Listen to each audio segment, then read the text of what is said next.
બાલ મિત્રો, તમારું મારી ચેનલમાં સ્વાગત છે। આજે આપણે ધોરણ 4 વિષય ગણિત પાઠ 11 ઘડિયા અને ભાગાકારનો વિડીયો ભાગ 3નો અભ્યાસ કરીશું। તો ચાલો ભણીએ।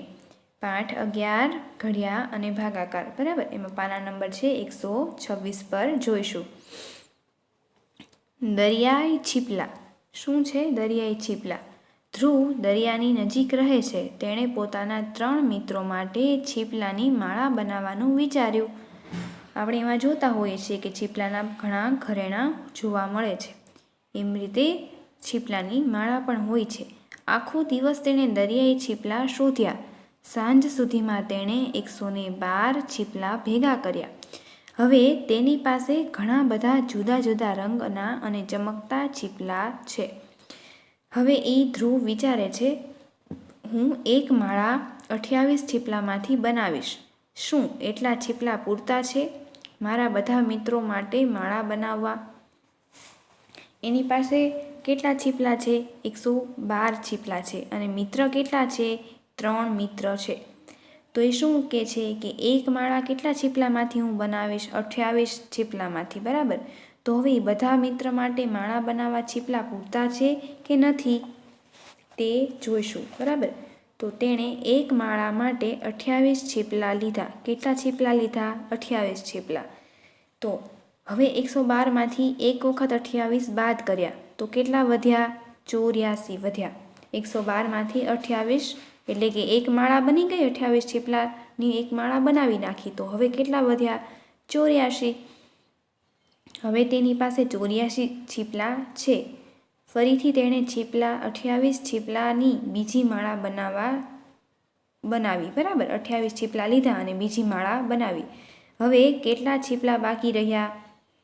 હવે કેટલા છીપલા બાકી રહ્યા એટલે કે જે વધ્યા કેટલા? એક માળા 28 છીપલાની બનાવી નાખી, કેટલા વધ્યા? 84। હવે 84માંથી પાછા કેટલા બાદ કર્યા એણે? 28, બરાબર। તો હવે તેની પાસે કેટલા બાકી રહ્યા? તો 84માંથી 28 બાદ કરીએ તો આપણને શું મળે? 56 મળે, બરાબર। તો કેટલા અહીંયા આવશે? અહીંયા આવશે 56। હવે એણે 2 માળા બનાવી અને 2 વખત 28 112માંથી લઈ લીધા અને હવે વધ્યા 56। પછી તેણે ત્રીજી માળા માટે છીપલા લીધા।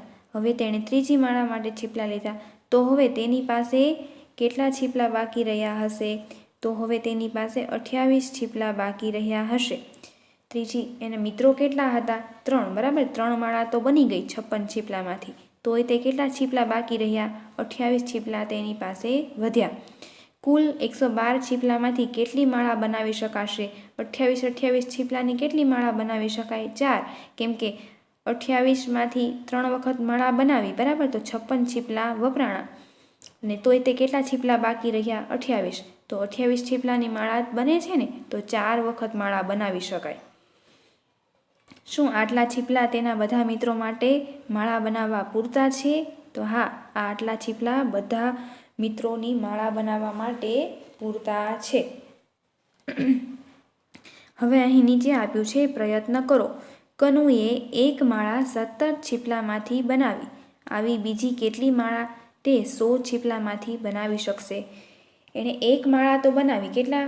આમાં પહેલાં તો ધ્રુવે તો 28 છીપલાની બનાવી હતી ને। હવે આ કનુએ કેટલા છીપલાની ઉપયોગ કરીને? 17 છીપલાનો ઉપયોગ કરીને એક માળા બનાવી। તેની પાસે કુલ કેટલા છીપલા છે? 100 છીપલા છે, બરાબર।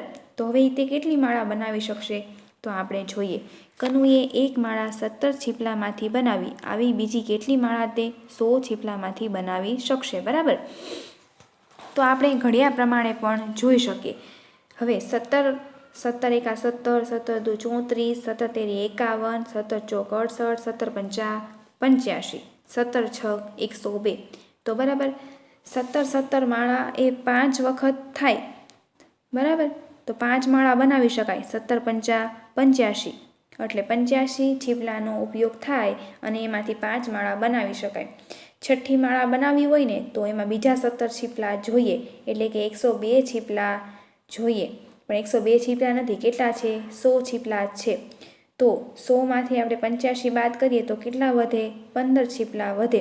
એટલે 15 છીપલા વધ્યા, પણ 17 છીપલા હોવા જોઈએ, બરાબર? કેમ કે 17 6 કેટલા થાય? 102, તો 6 માળા બનાવી શકાય. પણ આપણને શું પૂછ્યું છે? કનુએ એક માળા 17 છીપલામાંથી બનાવી. બીજી આવી કેટલી માળા તે બનાવી શકે? તો 5 માળા તે બનાવી શકે. પણ આપણે 100માંથી 17 બાદ કર્યા, એક વખત, બે વખત એમ જોતા જઈએ, બરાબર? આ એક વખત 100માંથી 17 બાદ કર્યા તો કેટલા વધ્યા? 83. 83માંથી બીજી વખત 17ની માળા બનાવી તો કેટલા વધ્યા? 66. હવે 66માંથી બીજા 17ની માળા બનાવી, ત્રીજા 17ની, તો 49 વધ્યા. હવે 49માંથી પાછા 17ની માળા બનાવી તો 32 વધ્યા. 32માંથી 17ની માળા બનાવી તો કેટલા વધ્યા? છેલ્લે 15 વધ્યા. હવે 15માંથી તો માળા બને નહીં, એટલે કુલ કેટલી વખત છીપલાનો ઉપયોગ કર્યો? 17 1 2 3 4 અને 5. તો તમે આ રીતે પણ કરી શકો. 17 5 85, બરાબર? 17 6 102, એટલે 100થી વધી ગયા, એટલે કેટલી માળા બની? 5 માળા બને. કેટલા છેલ્લા છીપલાની? 17 છીપલાની, બરાબર? તો 100માંથી કુલ 5 માળાઓ બનાવી શકાય અને 15 છીપલા બાકી રહે. હવે એની પછીના પાના નંબર ઉપર છે બ દાખલો, બરાબર? એક ખોખામાં સાબુના 85 લાટા સમાઈ શકે છે. શૈલીના તેમાં 338 સાબુના લાટા ગોઠવવા છે, તો બધા લાટા સમાવવા કેટલા ખોખા જોઈએ? અને ક દાખલો છે મનપ્રીત ઘર બનાવવા 1500 થેલી સિમેન્ટ જોઈએ છીએ. તો એ દાખલો આપણે આગળ સમજીએ. જે બ દાખલો છે કે એક ખોખામાં સાબુના કેટલા લાટા સમાઈ શકે? 85. શૈલીને તેમાં 338 સાબુના લાટા ગોઠવવા છે. એક તો તેણે બધા લાટા સમાવવા કેટલા ખોખા જોઈએ? જો એક ખોખામાં કેટલા સાબુના લાટા સમાઈ શકે? 85, બરાબર? હવે એની પાસે છે કેટલા સાબુ? 338 સાબુ. તો હવે એક ખોખામાં 85 લાટા સમાતા હોય તો 338 લાટા માટે કેટલા સાબુના ખોખા જોઈએ, બરાબર? તો આપણે એ જોવાનું છે. તો આપણે પહેલાંની જેમ જ 338માંથી એક વખત 85 બાદ કરીએ તો એક ખોખું ભરાણું. હા, તો વધ્યા કેટલા? 253. હવે 253માંથી બીજા 85નું બીજું ખોખું ભરાણું. હા, તો વધ્યા કેટલા? 168. હવે ત્રીજા 168માંથી ત્રીજી વખત 85નું ખોખું ભરાણું, બરાબર? તો 3 થયા. અને વધ્યા તો 83 સાબુ વધ્યા ને? પણ આપણે 83 સાબુ નહીં, તે ખોખું તો બનાવવાનું ને? હા, બનાવવાનું. તો એના માટે કેટલું ખોખું જોઈએ? ચોથું ખોખું જોઈએ. એટલે ચોથા ખોખા માટે વધેલ સાબુ કેટલા થશે? 83 થશે. પણ સમાઈ શકે છે 85, પણ એની પાસે 2 લાટા ઓછા છે. તેથી 338 સાબુ ભરવા કુલ 4 ખોખા જોઈએ. કેટલા ખોખા જોઈએ? 4 ખોખા. હવે છે ક દાખલો.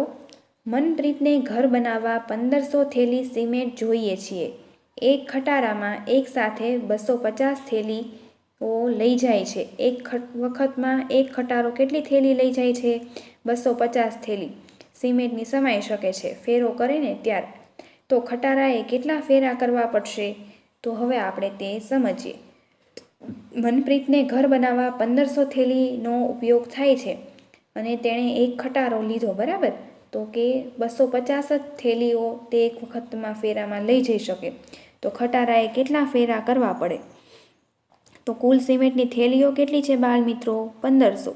એક વખતમાં લાવી શકાતી થેલીઓ કેટલી છે? 250, બરાબર? તો 1500માંથી 250 કેટલી વખત આપણે બાદ કરી શકીએ? જોઈએ. 1550માંથી પહેલી વખત આપણે કેટલા બાદ કર્યા? 1500માંથી 250, બરાબર? એટલે વધ્યા 1250. હવે 1250માંથી બીજી વખત 250 એટલે 1000. 1000માંથી 250 એટલે 750 વધ્યા. હવે 750માંથી પાછા 250નો ફેરો માર્યો તો 500 વધ્યા. હવે 500માંથી પાછા 250નો ફેરો માર્યો તો 250 વધ્યા. અને છેલ્લી વખતે 250નો ફેરો માર્યો તો બરાબર કાંઈ વધ્યું નહીં. એટલે કેટલા એણે ફેરા માર્યા? કુલ ટ્રેક્ટરે 6 ફેરા માર્યા. ખટારાએ 6 ફેરા માર્યા. અથવા તો તમે 1500 ભાગ્યા 250 કરો તો પણ તે જવાબ મળે. મીંડું સરખું ઉડી જાય. 25 6 250 બરાબર, તો 6 ફેરા થાય. આપણને એ રીતે પણ જવાબ મળે, પણ આપણા પાઠ્યપુસ્તકમાં બાદબાકી કરીને આપણને જવાબ મેળવતા શીખવ્યો છે, એટલે તે રીતે પણ જવાબ મેળવી શકાય. 6 ફેરા મારવા પડે. હવે જોઈએ કે વાહન ચાલક એક ફેરાના 500 રૂપિયા લે છે, તો મનપ્રીત વાહન ચાલકને બધા ફેરા માટે કેટલા રૂપિયા ચૂકવશે? ખટારાને સિમેન્ટની બાકીની થેલીઓ લાવવા 6 ફેરા થયા. કેટલા ફેરા થયા? 6 ફેરા થયા. બરાબર, એક ફેરાના એ કેટલા લે છે? 500 રૂપિયા. તો 6 ફેરાનો ખર્ચ કેટલો થાય? 6 વખત 500 500 કરવા પડે, એટલે 6 ગુણ્યા શું કર્યા? 500 કર્યા. 6 ગુણ્યા 500 કર્યા, તો 6 પંચા શું થશે? 30 થશે, અને 2 મીંડા 500ના, એટલે કુલ કેટલા થાય? કુલ ખર્ચ 3000 રૂપિયા થાય. જુઓ, 6 ગુણ્યા 5 કરીએ, બરાબર, થોડીક વાર 500ના 2 મીંડા અહીં આપણે સાઈડ ઉપર મૂકી દઈએ, તો 6 પંચા શું થશે? 30, અને આ 2 મીંડા આની અંદર ઉમેરી દઈએ, એટલે 3000 રૂપિયાનો ખર્ચ થશે. બાલમિત્રો, આપણે અહીં ભાગ 3નો વિડીયો ભણ્યા. આગળ આપણે આવતા વિડીયોમાં અભ્યાસ કરીશું. ત્યાં સુધી આવજો.